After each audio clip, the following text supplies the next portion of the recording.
Kallonmu da sauraron barkanmu da sake dawa cikin studio bayan wannan tallan da muka kalla sannan kuma da bayanin da shi nawa yi muna fata Allah subhanahu wa ta'ala ya saka da alkhairi kuma ya yawaita mana irin wa'annan mutane ya sa albarka a cikin dukiyarsu. A yanzu muna cikin zangon karin magana tare da Umar Faruk baban Hafsa muna marhaban da kai Malam Umar. Tai muna da har yanzu muna da karin magana wanda suka rage muna ba mu samu muka gama sharhin su ba, sannan kuma yawa masu kallon da sauran kar ku manta layin mu zai kasance a buɗe saboda ba mu karin magana daga wajen ku saboda sharhin shi anan. Ina tunatar da maman Surayya idan kin samu dama yau zaki sa kira kin ce wancan satin ki misin. Malam Umar, daga cikin karin maganan da muke da shi yake cewa ban ci kashi ba ba zan yi aman tsoka ba.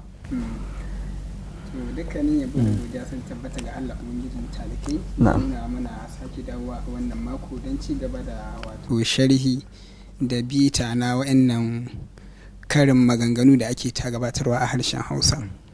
To kamar kullum wannan karin magana ta wato ban ci kashi ba ba zan yi aman tsoka ba, ma'ana abu ne da yake da alaka da wani abu da ake so a rataya ga mutum, shi kuma yake neman nisanta kansa da wannan abu, kamar wani abu na laifi ko wani abu da bai san hawa bai san sauka ba a ce shi yayi wannan abu. To kawai sai mutum ya ce bai ci kashi ba ba zai aman tsoka ba, ma'ana bai da alaka da ya ci kashi daɗa balantana a ce ya aman tsoka. To mutum idan ya ji an ce haka na to me alakar abin da ake magana kuma da kashi da tsoka? To alakar kashi da tsoka ita ce alakar shi da abin da ake son a jingina masa gare shi cewa ya aikata. To tunda watakila bai da masaniya akan abin ta za a jingina abin a ce ya aikata shi. Saboda haka wannan karin maganan ana amfani da shi ne gurin nuna wato yin hannun riga ko kuma yin baran-baran da wanda ke son ya alakanta ka ga wani abin da baka aikata shi baka nisanta kanka daga gare shi wannan abu. Shin ko zai iya ɗauka masa alal misali kamar wanda yake ma'aikata haka yana aiki shi akwai wasu ayyuka da ake na gefe haka wani lokaci kai aikin sai a biya ka, wani lokaci kai za ka yi amma ba kai za a ba, ko kuma in ce za a bar amma ɗan abin da za a baka bai taka karya ba, zai iya shiga a nan? To zai iya shiga amma akwai wanda suka fi shi cancanta su shiga irin wannan, kamar misali kura da shan duka gaddi da karɓa kuɗi. To kaga misali wanda ya sha wahala daban kuma wanda ya ci amfani daban. Kaga to wannan yana da bambanci da shi wannan din. Shi wannan abun ne ake so a tura shi ga mutum, a miƙa shi ga mutum cewa shi ya aikata abun. Shi kuma wancan abu ne aka aikata, amfanin abun ya zo sai wani yake neman ya shige gaba ya karɓi abun. Sai a ce misali kamar kumburi ga doki, sakiya ga jaki. To kaga duka nau'ukan karin magana ne da za su yi alaka da shi wancan din da na faɗa na farko. Misali kura da shan duka, gardi da karɓan kuɗi, da shi da kumburi ga doki, sakiya ga jaki duka suna da alaka, amma shi wannan ya fi alaka ga ainihin irin su ban ji ba ban gani ba misali, ko kuma ban san hawa ba ban san sauka ba, kawai a ɗora min kaza. Ka ji bambancin su. Ta malam idan ba da ina son mu duba irin salon magana da kuma irin kalmomin da ake amfani da su a cikin wannan karin magana yake nuna fasaha ta Bahaushe. Ainihin ita wannan karin magana ta ban ci kashi ba ba zan yi aman tsoka ba.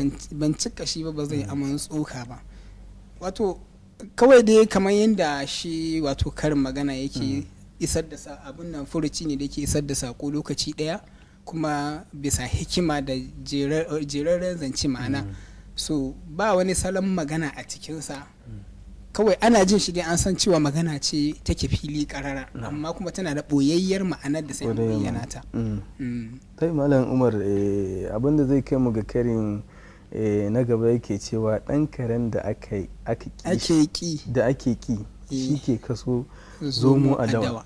Yawwa, ma'ana ɗan karen da ake ki shi yake kaso zomo a dawa. Kafin kai sharhin wannan ina da wani akan layi. Assalamu alaikum. Wa alaikum salam. Ahlan wa sahlan. Sadiya ce daga Kotu. To malama Sadiya muna marhabin da ke. Barka dai. Barka alhamdulillah. Bismillah. Dan kuka shi ke janyo wa uwar shi jifa. Dan kuka shi ke janyo wa uwarsa kuka? Jifa. Aiwa. Jifa. Akwai wani? Idan bera da sata to daddawa ma da warinta. Haka. Idan bera da sata daddawa da wari. Akwai wani? Na kalas. To mun gode wa. Dama biyu ta saba bayarwa ai.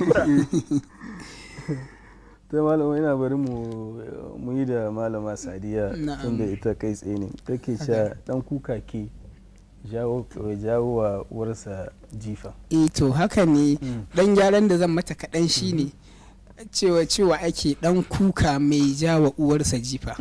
Ba shi ke jama uwarsa jifa ba. Duk da haka ne amma cewa ake dan kuka mai jama uwarsa jifa. Me bambancin ma'anan cikin guda biyu? Yawa idan aka ce dan kuka mai jama uwarsa jifa, idan an yi la'akari da ainihin dalilin da ke sa a yi karin maganan, sai idan misali ɗa da ubansa ko kuma wa da ƙani ko kuma wani a cikin wani family ko kuma wata zuri'a babba ya fito ya yi wani abin da ya saba wa wannan al'adar ta gidan nasu, ko kuma mahaifi da ɗansa, ɗan ya yi abin da zai zubar da mutuncin mahaifinsa, to sai a ce ɗan kuka mai jawa uwarsa jifa.